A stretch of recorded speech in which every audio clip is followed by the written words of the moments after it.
Hi, welcome to BCG InBrief.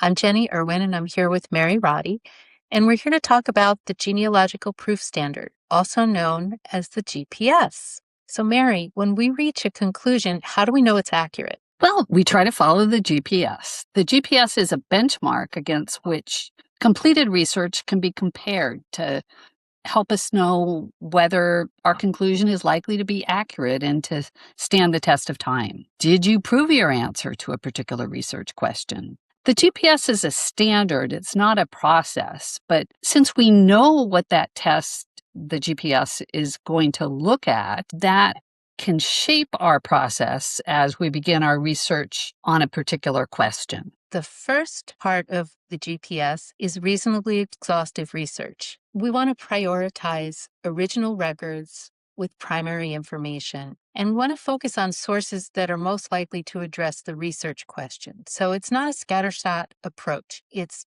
planned research, planned effective research. We also want to consider source independence. So what does that mean? A common example is usually that the obituary, the death certificate, and the gravestone information is given by the same person. So the same person is going to provide the same information on all three of those sources. So even though they're three different sources, they're not independent. So that brings up the idea that it's very important to identify the informant. And knowing who provided the information for a birth certificate or a census record or even a research subject's biography in a published source, that speaks to the credibility of that source. Mary, do you have anything else to add on reasonably exhaustive research? Yeah, you also really want to understand the culture of the people that you're researching. For example, if the family practices a particular religion, what would that dictate? So there might be civil birth or marriage records for a person, but if you have, for example, a Catholic family where children are typically baptized shortly after birth, it's important to look for that record or also the Catholic marriage record. They may have different information or more information than you would find on the civil record. So you really need to understand your reasonably exhaustive research for that family in that culture should definitely include searches in church records. Step two of the GPS, or part two, is also to cite our sources. What do you think about citing sources? I love citing sources. I really enjoy the process of crafting a citation because for me, that helps me understand the source, right?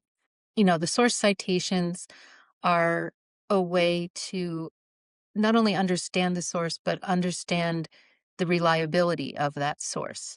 They also help us to show the extent of our research.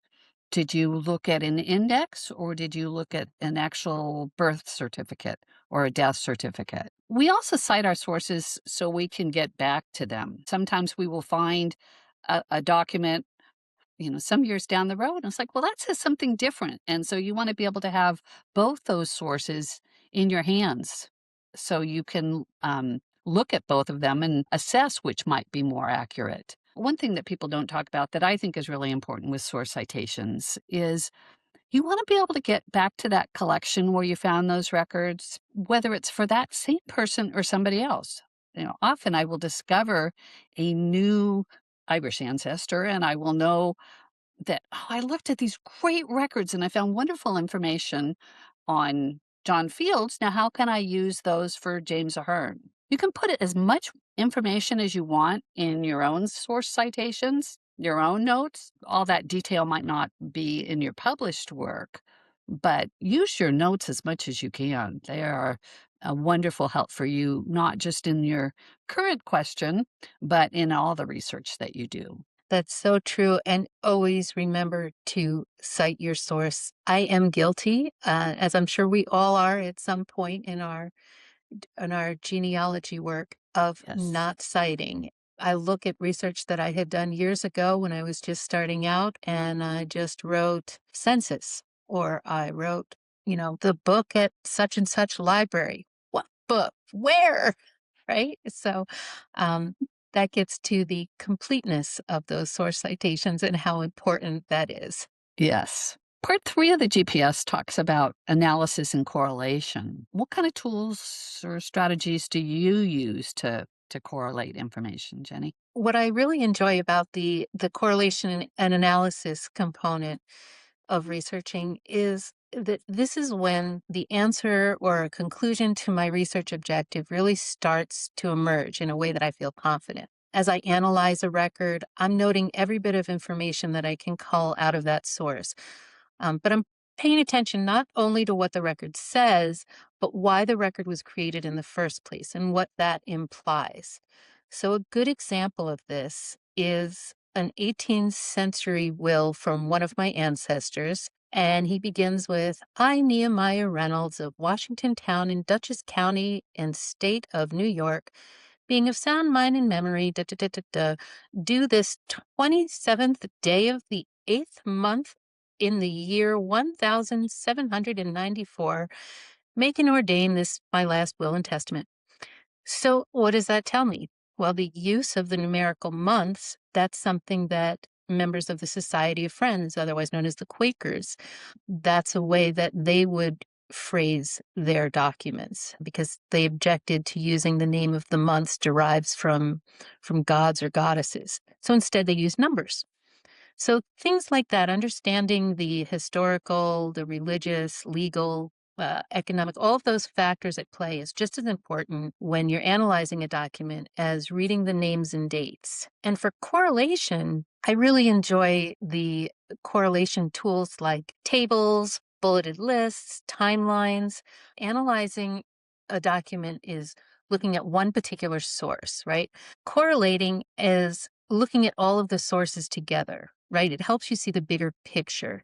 So, an example of a tool that I would use for correlation would be a table for those early census records, pre 1850, where people are enumerated based on gender and age categories. And these correlation tables help reconstruct a family unit when you don't have names to work with. So this is particularly helpful when you're working with indirect evidence, cluster research, all of these methodologies that we often imply. So the underlying reasoning that we use in analysis and correlation is really critical for reaching a conclusion that meets the GPS. Sometimes when you're correlating information, you recognize there's a conflict, though. So how do you resolve that, Mary? Often we want to give priority to original sources with primary information. We can also look at the lack of corroboration from other sources. One record might just be an aberration, and you will recognize it as you begin to correlate with other sources that enables you to figure out, well, maybe the informant might have been grief stricken or would be unlikely to know that firsthand information. So you can explain it that way. I have a conflict with my own parents' marriage record. The church record that we would think of as a high quality source says that they were married on July 15th, 1949. The newspaper record says that they were married on July 16th. So there's a conflict there. Which date was it? And you would often think that the church record would be higher quality than a newspaper account. But when I combine that with other information that I have, including family stories, a different tale emerges. We always celebrated their anniversary on July 16th, and we would often hear the story how they had planned a large wedding later in the year. And my dad called my mother up one day and said, "What are we waiting for? Let's just go get married."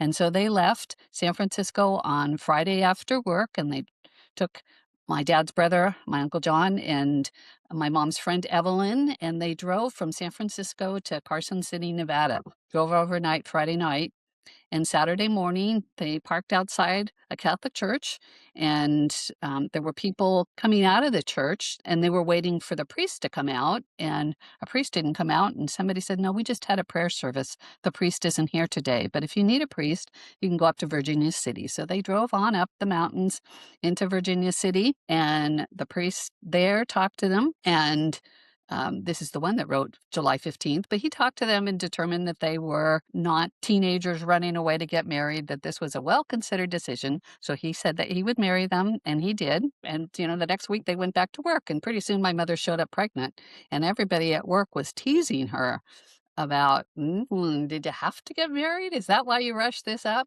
And so 9 months and 7 days after they married, my brother David was born. And my mother used to always say, "Thank heaven for those 7 days between July 16th and April 23rd there." She would have said, "Thank heaven for those 8 days," if the wedding had happened on July 15th. So the priest, for whatever reason, wrote the wrong date. I can reconcile that difference by pulling in different records and reconcile that error and say, what is the right date? Now, I told a good story, but once you find your story, you have to write it up. That's the fifth element. Once you have all of this reasonably exhaustive research, you've source cited everything with accurate and complete source citations, you've analyzed, you've correlated, you've resolved your conflict. How do you share this body of research, right? How do you truly prove it? You demonstrate that your conclusion is based on evidence by writing a soundly reasoned and coherently written conclusion. And what this does is eliminates the possibility that the conclusion is biased or that you had any sort of a preconception or that you applied the evidence inadequately. Now, it's possible that someday down the road, new evidence will emerge that will overturn your conclusion. For example, there's plenty of research that's been done years ago that now DNA, using DNA evidence has overturned. So really the GPS helps us know that the research that we're doing is, it's been tested against the GPS so that we know we've reached a sound conclusion. Mary, can we talk about the relationship between the GPS and genealogy standards? Yeah, the standards really support the GPS. They give you ideas of what reasonable exhaustive research is. I talked earlier about the culture. You want to research in those records for this family in this time and place and culture where they lived, but a different family in a different place, you might consult different records. The different standards in genealogy standards help guide you on the things that you want to consider. And the standards also give you ideas of how to resolve conflicting evidence. They are really the underlying basis for the GPS. And remember that the GPS addresses completed research, not research in process, right? So these are tests that we use to make sure that you get reliable, supported results out of your genealogical research. So to recap, the 5 parts of the GPS are reasonably exhaustive research, complete and accurate source citations, tests of analysis and correlation, resolution of conflict, and a soundly reasoned and coherently written conclusion. Thanks for joining us. For more videos like these, don't forget to like and subscribe.